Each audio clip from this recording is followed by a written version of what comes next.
श्रावण महिन्यातल्या पहिल्या सोमारा आमी दोडा मार्ग हांगा आशिल्ल्या श्री कसाईनाथ पर्वताचेर वचपाक सकाळी 8 वरांचेर फोंडेच्यान भायर सरली। कसाईनाथ पर्वताच्या पायथ्याशी आशिल्ल्या श्री सातेरी देवीचे दर्शन घेवन पर्वताच्या वाटेन वचपाक आमी वळ्ळी। पर्वतार वचपाचो मार्ग म्हणजे जंगलांतल्यान वचपी पायवाट। जवळ जवळ 6 वरांची उभी चढण। श्रावणातलो पयलोच सोमार आसल्या कारणान लोकांची घे गर्दी आसली। पांयान चप्पल घालनासतना अनवाळी पांयांनी काट्या कुट्यांची पर्वा करिनासतना वचपी भाविकांक पळोवन कसाईनाथ देवावयली लोकांची श्रद्धा नजरेन भरताली।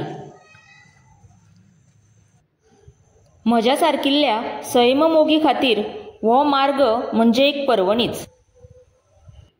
पूर्ण चट्टी आसलेल्यान ल्हान ल्हानसो विसव घेवपाक पडटालो।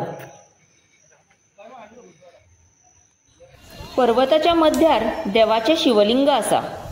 शिवलिंगार भाविकांकडून दुधाचो अभिषेक सुरू आशिल्लो। शिवलिंगा बरोबर एक सुंदर असो डमरू आनी त्रिशूल आसा।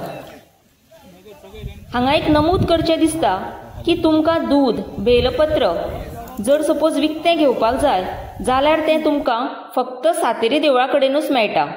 फुडें मार्गार कोण अशीं फुलकारां बशिल्लीं ना।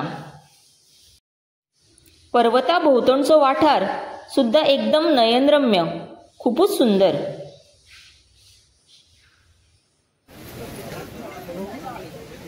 सवाय वराची उभी चढण चढून आमी पर्वताच्या माथ्यार आसलेल्या कसाईनाथ शिवलिंगा कडेन पावलीं। दर्शनाक बरीच गर्दी आशिल्ली। सकाळची सुमार 10 वरां जाल्लीं। लोकांचो लोट येवप आजुनूय सुरूच आसलो। गर्दी वाडत आशिल्ली। प्रत्येक श्रद्धाळूंनी आपल्या सोबत बेल, उजवाती पुडे, फुलां, अभिषेक करपाक दुधाची पिशवी हाडिल्ली।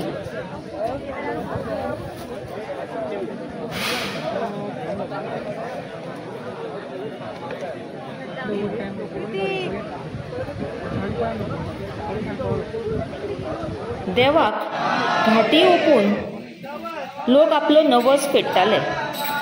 हांगा घंटांच्यो घंटाच बांदिल्ल्यो पळोवपाक मेळटाल्यो। कसाईनाथ पर्वताची आख्यायिका अशी की पांडव जेन्ना 14 वर्सां वनवासात आशिल्ले तेन्ना थोडो तेंप तांणी कसाईनाथ पर्वत माथ्यार आश्रय घेतलो। तेंचो आराध्य देव म्हटल्यारूच शिवशंकर। शिवलिंगाची हांगा तांणी स्थापना केली। भोलेनाथ म्हणजेच भोळो शंकर, कोणाच्याय उल्याक रोखडोच पावपी। आमी बी शिवलिंगाचेर दुधाचो अभिषेक केलो, बेलपत्र वाहून देवदर्शन घेतलें।